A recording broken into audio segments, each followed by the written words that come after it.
수 있는 국회 역할에 대해서 아주 간절하고 절박한 심정으로 또 그 작은 시간에도 여러 과제까지도 구체적으로 잘 지적해 주셨습니다.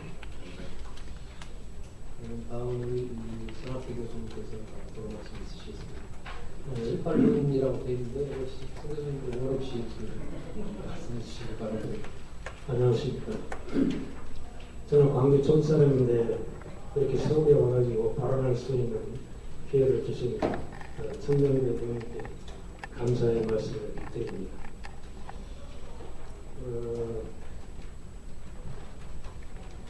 발제자께서는 아주 미시적인 아주 세세한 글자 그대로 민생에 관련된 얘기를 아주 적나라하게 파헤쳐 주셨습니다. 근데 저는 첫 단추가 잘못 끼워지면 아랫 단추가 맞을 수가 없다. 그래서 조금 거시적인 얘기를 해볼까 하는 그런 생각입니다. 그리고 저의 이야기 도중에는 다소 좀 도발적인 현 트렌드하고는 약간 차이가 있는 얘기도 있을런지 모르겠습니다. 양해 말씀을 드리거든요.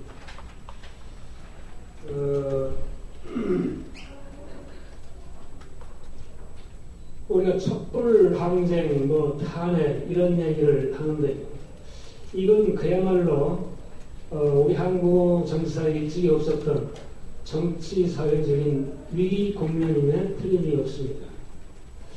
뿐만이 아니라 김정은과 트럼프의 충돌 이건 외환이었습니다. 아주 매우 외환이 이런 위기 국면 속에서 매우 유리한 정치 지형 속에서도 문재인 대통령께서는 대선 당시에 41%의 득표율을 보이셨습니다. 이것은 조금 의외이지만 그래도 다수를 얻어서 대통령에 당선이 되셨습니다. 이건 41% 소수파 대통령이었습니다. 소수파 대통령. 여기에 우리가 주목할 필요가 있겠다.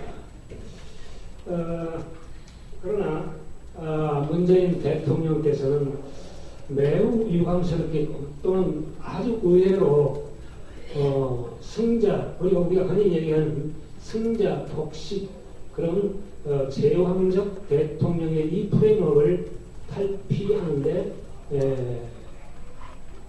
인색했습니다. 그래서 저는 이 부분에 상당히 주목을 하는데요. 우리가 캠코더 인사라고 하는 말이 상징적으로 보여주고 있듯이 국가 권력을 거의 싹쓸이했습니다. 비서실장을 비롯해서 KBS 사장에 이르기까지 모두를 다 휩쓸었습니다. 100%의 권력을 행사를 했다. 한마디로 문재인 대통령의 높은 고공행진에도 지지율에도 불구하고 국정 패러다임을 바꾸는 데는 성공하지 못했다. 정치 문법을 바꾸는 데 대단히 인색했다. 그래서 고공행진에도 불구하고 아까 전장배 의원님께서도 말씀을 해주셨다시피 제도 개혁이 거의 전무합니다. 우리가 이 국정을 또는 대통령을 평가를 할 때 인사 그리고 정책 또는 제도 그 다음에 리더십 이런 여러 요소를 놓고 이제 평가 기준을 세우는 대통령 리더십은 감성적인 측면에서는 대단히 성공을 하셨다. 감성적인 눈물, 감성적인 폼, 감성적인 스킨십 아주 좋으셨습니다. 아주 낮은 자세로서 소통하고 국민과 가까이 하는데 아주 성공했습니다.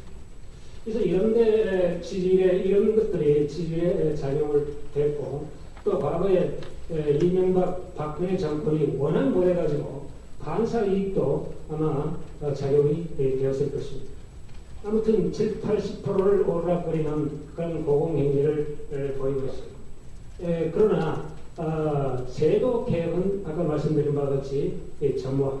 정책도 경제정책에 있어서 소득 주도 성장을 펼쳤지만 오히려 소득 구조가 분배 구조가 악화되고 있고 일자리 위기 국면이 전개되고 있다. 그래서 그럼에도 불구하고 70, 80%의 지지를 보이고 있는 것. 저는 솔직히 말씀을 드려서 이게 불가사의다. 어떻게 이런 그 미스터리가 높은 지지율이 나오는 것인가? 이런 좀 회의를 간혹 느낄 때가 있습니다. 모든 것을 야당의 탓으로 돌립니다. 그리고 국회 탓으로 돌립니다. 그러나 저는 반드시 그렇게만 이야기를 해야만 되는 것인가? 대통령이 좀 더 너그러운 마음으로 열린 마음으로 우리 흔히 얘기하는 협치 시스템을 작동시킬 수는 없었겠느냐 이런 그 생각을 가지고 있습니다. 아무튼 야당과 충돌로 해서 제도 개혁에 실패를 했다. 그리고 이제 남북 대화, 남북 정상회담, 또 북미 회담을 중결을 해가지고 상당히 좋은 평가를 받고 있는데 그것도 저는 조금은 이야기를 좀 달리하고 싶어요. 국내 보수 세력과 화해하지 못하면서 공존하지 못하면서 어떻게 북한 노동당과 화해를 하느냐. 이건 어떻게 보면 논리적으로 이율 배반이고 자기 모습입니다. 좀 이건 너무 혹평이는지 모르겠지만 오해는 그리고 마십시오. 저는 뼛속과 깊이까지 진보 좌파 그런 이념적인 성향을 갖고 있습니다. 그럼에도 불구하고 나라의 미래를 위해서 한국 정치 발전을 위해서는 보수 세력과 화해하는 이런 그 제스처가 필요했다. 우리는 촛불항쟁 탄핵을 얘기를 합니다. 그런데 촛불광장에서 진보 세력은 말을 그대로지만 보수 세력이 참여를 했습니다. 비박 보수 세력들이 대거 참여를 했고 또 탄핵에 합류를 했습니다. 이건 아주 중요한 정치적인 메시지가 있었다. 중요한 정치적인 메시지가 있었다. 바로 이 지점에서 우리는 촛불 정신을 찾아야만 한다. 정체성이 다른 보수 세력과도 화합하는 이런 정치연합, 특히 비박 이런 개혁 보수 세력과 화합하는 이런 정치연합의 시그널. 네, 반갑습니다. 이번 지방선거는 사상 유례 없는 여당의 압승입니다. 2006년도 한나라당의 압승, 당시 열린우리당의 참패와 외향적으로는 비슷하지만 속을 들여다보면은 완전히 또 다른 모습이 있었습니다. 기초단체장이나 그리고 강력의원, 기초의원까지 민주당이 압승을 해버리기 때문입니다.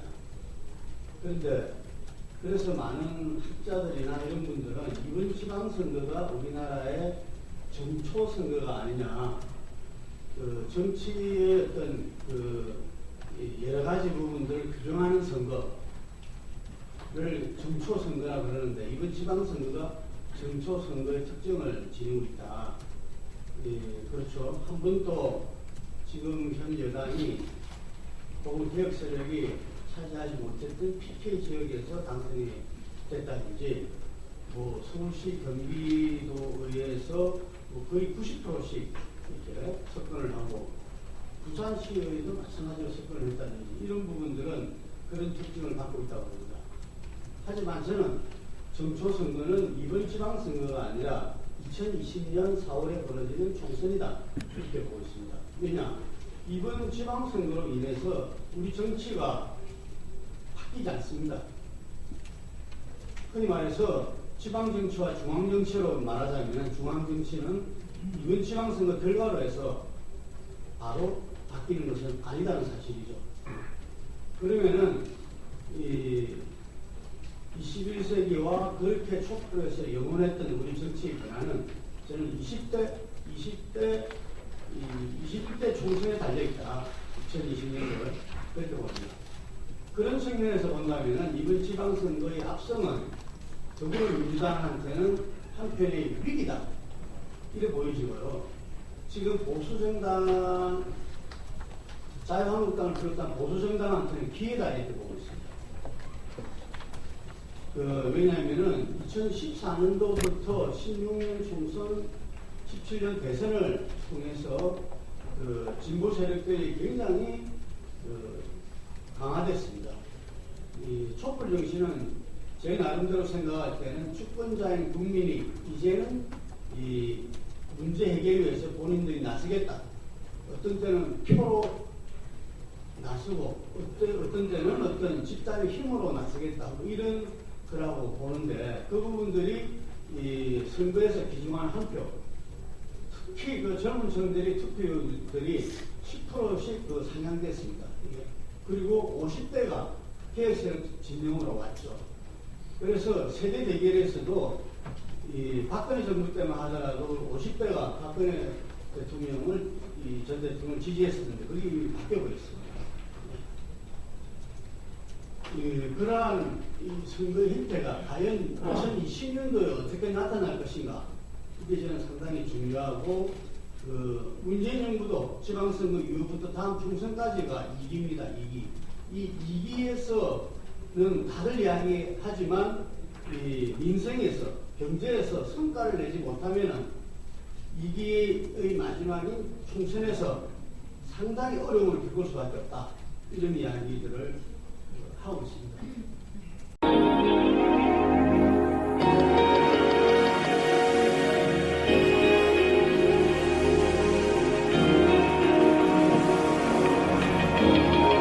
첫 번째로 해야 될 과제가 바로 이 선거법 개정, 개혁, 민주주의로 선거제도의 개혁이라고 생각합니다.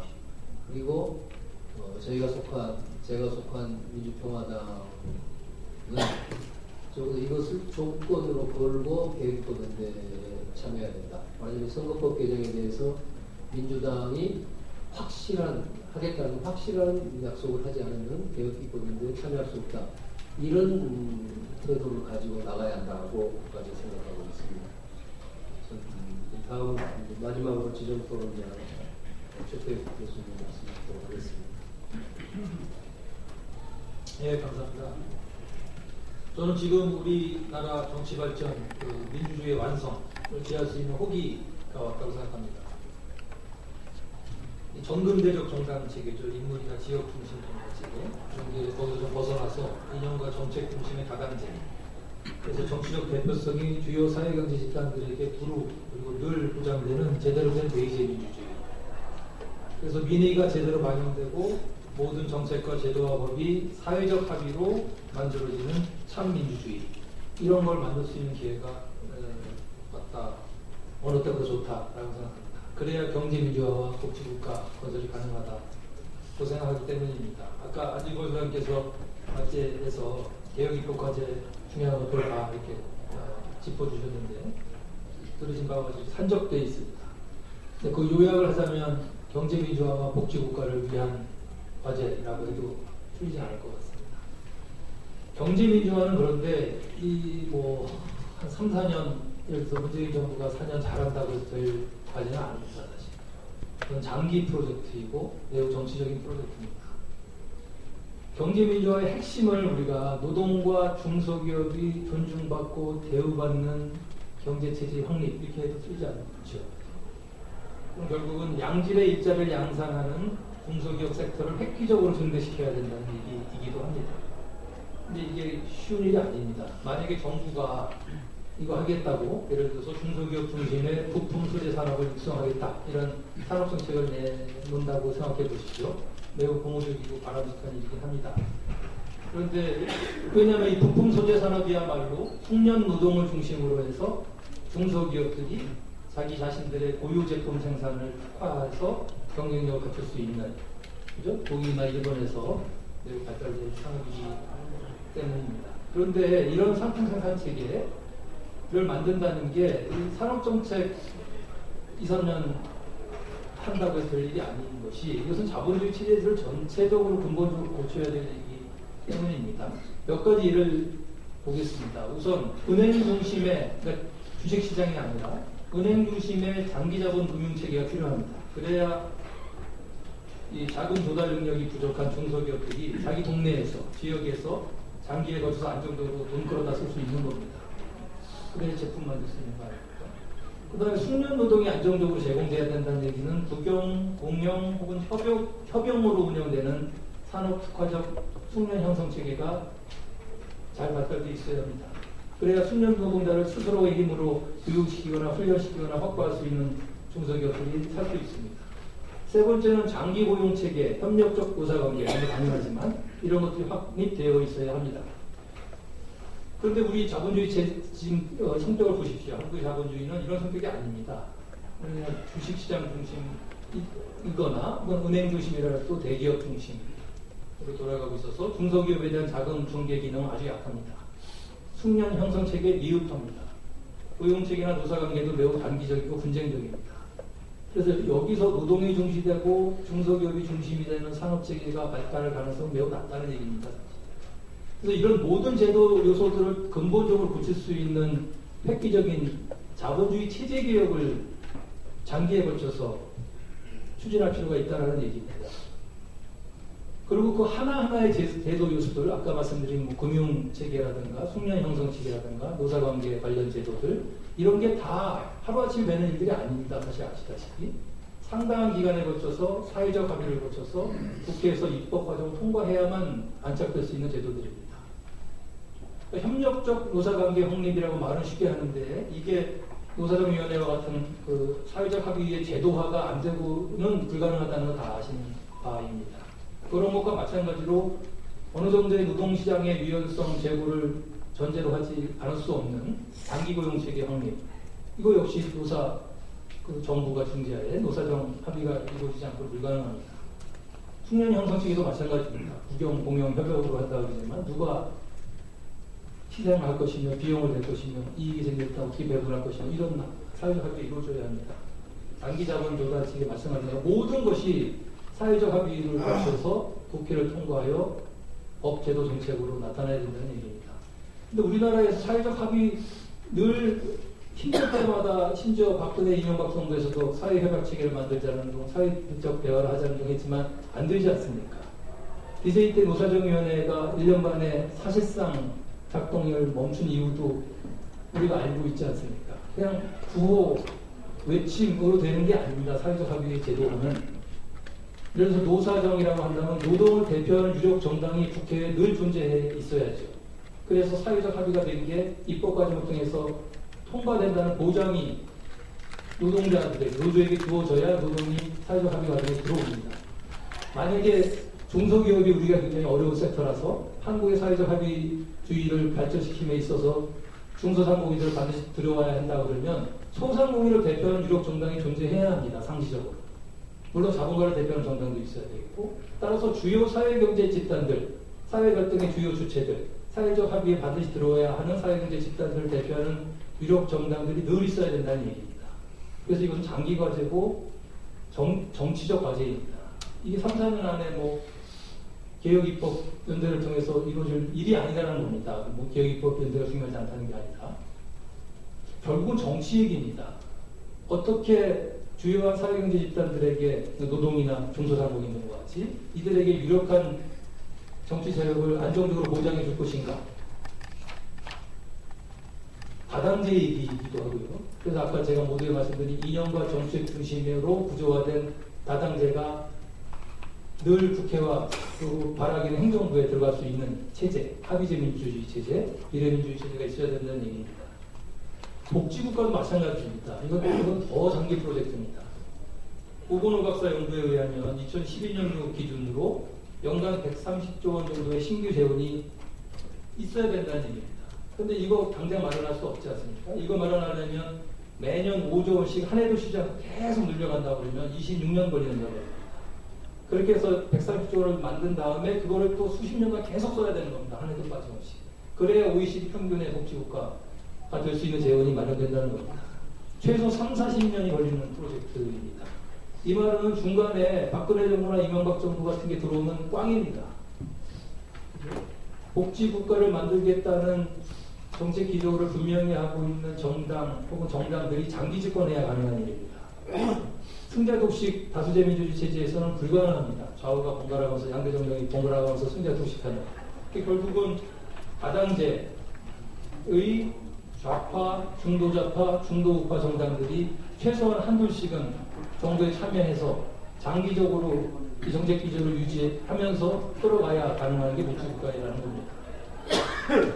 지금 2016년 총선 이후에 다행히 유행이 다단계 상황이 됐습니다. 이거를 살려가야 될 거라고 봅니다. 민주평화당, 정의당, 그래서 아마 뭉쳤을 거라고 봅니다. 그래서 각자가 정책과 이념이 분명한 정책 정당으로 발전해 가야 되고, 그런 점에서는 바른미래도 그렇게 할 수 있도록 도와야 될 것입니다. 다당제의 제도화를 꽤 해야 된다는 얘기고요. 그거는 뭐 다 아시다시피 미진 그대로 선거제도가 들어와야 합니다. 그래서 선거제도 개혁이 경제민주화 복지국가를 이룰 수 있는 길이라는 겁니다. 지금 민주당이 여소야대 상황에서 혼란할 수 있는 게 없습니다. 그래서 포기라고 하는 겁니다.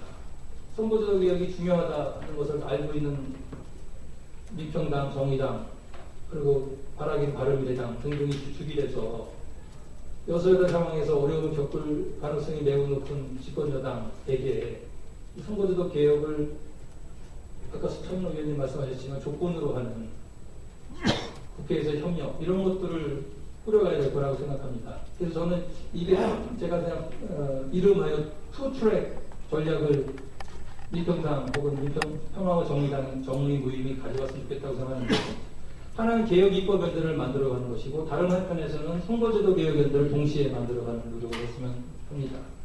개혁 입법연대는 뭐 천 의원님 발표하셨고 후보 언론들이 많이 다뤄져 있지만 157석 최대 157석으로 상비 연대가 가능합니다. 바른미래를 뺄 경우입니다. 이거는. 그래서 일부 상임위 통과하는 가능성이 높아지겠죠. 그런데 바른미래가 부분적으로 들어온다면 정책 영역별로 그리고 소위 확대 연대가 가능해서 이건 184석, 그러니까 패스트 트랙이 가능한 겁니다.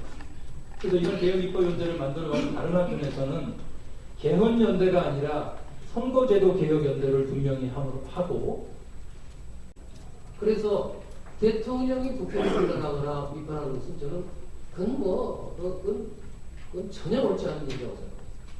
지금 문제는 문재인 대통령입니다. 문재인 대통령이 과연 개혁입법연대를 개혁입법연대를 꼭 만들어서 개혁입법을 완성해야 되겠다는 의지와 배짱을 가지고 있느냐, 이걸 묻고 싶습니다. 그런 의지가 있다면 개혁입법연대를 통해서 앞으로 이번 국회 임기 내에 모든 개혁입법을 완결할 수 있습니다. 그것이 없다면 문재인 정부는 개혁입법에 관한 계속적인 식물 정부로 남게 될 것입니다. 그래서 개혁입법연대는 협상의 문제가 아닌 결단의 문제인 것입니다. 문재인 대통령의 결단을 촉구하고 또 촉구합니다. 자, 제가 2초만 말씀드리겠습니다. 잠깐만요. 이거 드리겠습니다. 예. 그 시간이 그렇지만 그래도 플로아에서 그러면 그냥 두세 분만 말씀 듣도록 하겠습니다. 저도 짧게. 제가 뭐 짧게 말씀드리겠습니다. 저는 연세대학교 본부대학원에서 올해 강의를 했고요. 지금은 한국행정사협회 등 8개 법정단체 회원인 법학박사 진행 중입니다. 국민의 입장에서 진짜 오늘 존경하는 우리 천국 의원님 참 훌륭한 이런 제안 잘 들었습니다. 구구절절히 옳으신 말씀이고 지당한 말씀입니다. 그러나 첫째 국민의 입장에서 말씀드리고 싶은 것은 제언입니다. 저는 심판관은 국민입니다. 빨리 국회의원들 특권 내려놓고 국민들한테 인정을 받아야 합니다. 첫째, 그거 제안을 드리고, 또 하나는 연정 좋습니다. 정치개혁 입법에 너무 좋고 훌륭한 말씀입니다. 그런데 여기에 우리 안진걸 발제자가 아까 발표했는데 이게 문제가 뭐가 있냐면 방금 그 지적했듯이 국회 선진화법 때문에 지금 좋은 법이 지금 성립해서 나가고 있습니다. 이를 우리가 있고 또 하나 소수 의견도 중요한데 민주주의라는 것은 소수 의견도 무시하면 안 됩니다. 특히 국회에서는. 그런데 소수 의견을 무시했다 하는 이런 국민들의 비평을 줄 수가 있습니다. 그것에 대해서 어떻게 생각하는지 말씀해 주시죠. 제가 하겠습니다. 예, 감사합니다. 그 김영준 한국행정사협회 회장이시고 박사이신 무슨 김영준 선생님 좋은 말씀 있었습니다. 다음은 자기 소개를 하시고. 네, 저는 그 민주당 당사께서 1100 오늘 42일째 나홀로 투쟁하고 있습니다. 국민의당 생기기 전부터 저는 그 문재인 대표 그 당시에 사퇴하라고 투쟁했던 우리 선배다운 동기 여러분도 지금 몇 분 계십니다. 네, 저 혼자 지금 투쟁하고 있는데요. 결론은 그렇습니다. 우리가 촛불 집회를 1000만 명이 넘게 했습니다. 그런데 국회의원님께서 고생 안 시켜도 국회에서 의결했으면 박근혜 대통령 탄핵시킬 수가 있지 않습니까? 고생 안 시키도 탄핵시킬 것을 왜 우리 국민들이 1000만 명이 넘는 그 추운 겨울 들어가면서 해야 되는가? 네, 그걸 생각해왔고, 그래서 모든 것을 이 개혁은 의결 기관인 우리 교육입니다. 그렇다면 가장 기초적인 공산은 뭐냐? 개혁에 있어서 정당입니다. 네? 저는 솔직히 말해서 35년 동안 민주당 평생지킵니다. 탓당하면 하면 안 했습니다. 민주당이 좋아서 지금 제가 탓당하는 것이 아니라 솔직히 말해서 평화민주당, 민평당하고 저는 더 가깝습니다. 다시 말해서 조직을 구성하려면 진성당원을 키워야 됩니다. 또한 실력 있고 그런 분들을 키워서 정직하고 주 있고 의리 있는 충성심 있는 그런 자를 키워야 되는데 그러지 않고 선거 때가 되면은 검증난된 그런 철새들 또 전과자라도 사기 전과 있는 그런 자들을 우리 민주당에서는 공천했습니다. 그래서 제가 중앙당 당사 앞에서 얼마 전에 그 마이크 잡고 말씀드렸습니다. 우리 민주당이 무엇을 잘해서 앞서냈냐? 앞으로 사기꾼이나 다름없는 그 전과자들 앞으로 비리 저릴 때 누가 책임질 거냐? 저는 공천 책임제를 수없이 말씀드렸습니다. 조금만 얘기할게요. 그래서 다시 말해서 생각했습니다. 철새들 좋아하지 말고 당에서는 진성당원을 키우는 게 그게 가장 기초적인 격이라고 말씀드립니다. 더 이상 할 말이 많은데 이 정도로 줄이겠습니다. 감사합니다. 감사합니다. 사실 성함은 소개 안 하셨습니다만 좋은 말씀 주셨습니다. 마지막으로 한 분만 더 받을까요? 이번에는 제가 제 직권으로 여성분한테 드려야 되겠습니다. 대표님 제가 한번 말씀 하세요. 아니에요. 좀 따로 여성분 우선적으로 드리도록 하겠습니다. 여성분 안 계시면 네? 우리 박주영 의원님이 여성이시니까 지금 말씀하시죠. 네. 그 연동형 비례대표제가 이제 개헌과 개혁과 이 중간에 딱 교량이 있잖아요. 그래서 지금 이제 천 의원님께서 연동형 비례대표제를 개혁 입법의 하나 중요한 하나 가장 우선적인 것으로 내세움으로써 개혁 입법 연대로 이제 추를 이제 가져오겠다는 뭐 그런 취지로 이제 말씀을 하셨고 저는 그게 맞다고 생각합니다. 왜냐하면 지금 그러니까 연동형 비례대표제를 다당제라는 차원에서 얘기하시는 분들이 지금까지 많아요. 하지만 저는 표의 등가성으로 얘기해야 된다고 생각합니다. 예. 그러니까 다당제를 얘기할 때는 뭐 결선 투표제도 있고 중대선거구제도 있고 뭐 여러 가지 있어요. 그 중에 하나로 연동형 비례대표제가 있는 겁니다. 하지만 표의 등가성으로 따지면 이거는 개혁입법의 가장 중요한 하나로서 그것이 다뤄져야 한다. 이렇게 이제 접근을 하시는 게 좋다고 생각하고, 그리고 아까 이제 천 의원님도 말씀하셨지만 분명히 문재인 대통령의 워딩으로 그 선거제도 개편이 선결되면 분권형 개헌을 논의하겠다 이렇게 얘기를 하셨기 때문에 지금 이번 정기국회에서는 우선 개헌보다는 연동형 비례대표제로 선거제도를 선결 과제로서 이번에 통과를 시키고, 그거를 바탕으로 해서 분권형 개헌이라는 것은 뭐 굉장히 좀 지난한 과정이기 때문에 연동형 비례대표제 정기국회 때 통과시킨 다음에 분권형 개헌에 대해서 롱텀 디스커션을 좀 해보는 것이 우리 사회에서 필요하다 이렇게 생각합니다. 그리고 지금 이제 상임위 전체가 의장, 법사위, 상임위 이제 여기가 개헌법의 이제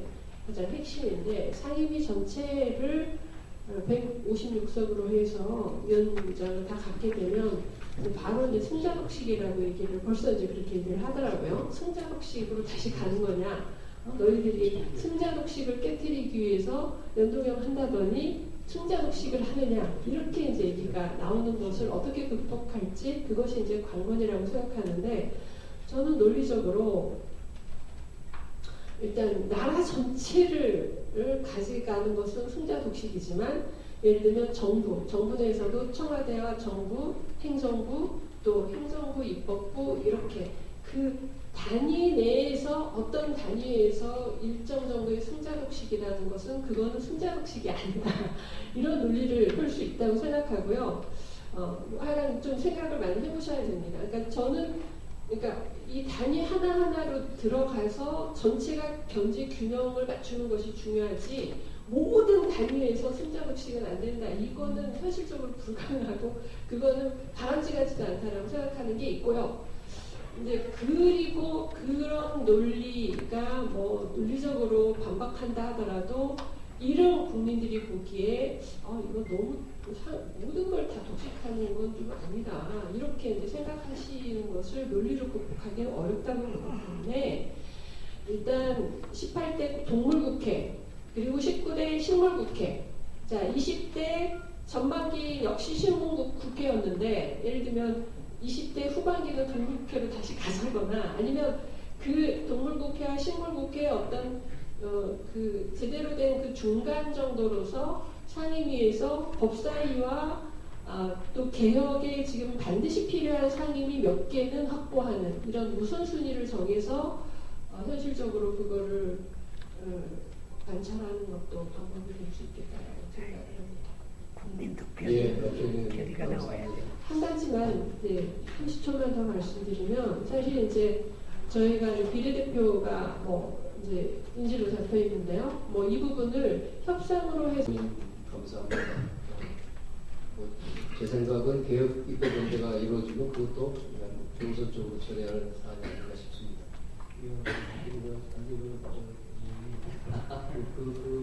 지금 개혁 리스트에 이거 좀 집어넣어주세요. 자, 그러시면 시간이 많이 지났으니까 오늘 참석하신 지정자께서 간략간략 말씀만 하시고 정말 짧게 하겠습니다. 좋은 말씀 많이 들었습니다. 일단은 이제 그래도 마지막으로 문제의식에서 이제 선 교수님께서는 개헌연대를 먼저 구성해야 된다고 했는데, 최근에 자유한국당이 그동안 사실상 거부해왔던 약속해놓고라도 개헌을 두고 나온 운동은 이런 개헌법 연대에다 맞불, 개헌법에다 연대를 통해서 개헌법의 정전한 압력, 우리 박준호 말씀하신 그런 것들을 다 포함해서 그냥 제 뿌리기에서 개헌을 두고 나온 측면이 있습니다. 그래서 저는 개헌연대보다는 개헌법과 선거제도 개헌을 고리고 이렇게 보안진보 개혁지 힘을 내는 게 훨씬 낫고, 다만 개헌도 해야 되지 않나요? 그래서 일상의 재미로 바꿀 수 있는 길에 대해서 아주 실질적인 의견의 교환이 있었습니다. 오늘 어쨌든 맞춰주신 여러분들 끝까지 함께해 주신 이 자리에 계신 분들께 깊이 감사드립니다. 감사합니다. 네, 고맙습니다. 오랫동안 고생해 주셨고요. 오늘 오찬이 연회관 옆에 지금 바로 오른쪽 옆에 식당에서 있으니까요. 오찬을 하고 가시고요. 우리 천정배 대표님과 관계자분들과 함께 사진 촬영하신 분들은 앞으로 좀 나와주셔서 함께 기념사진 촬영이 있겠습니다.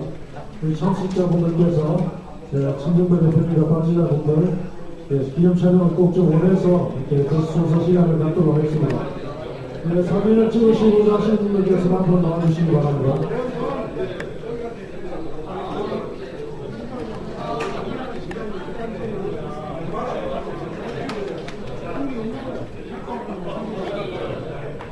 things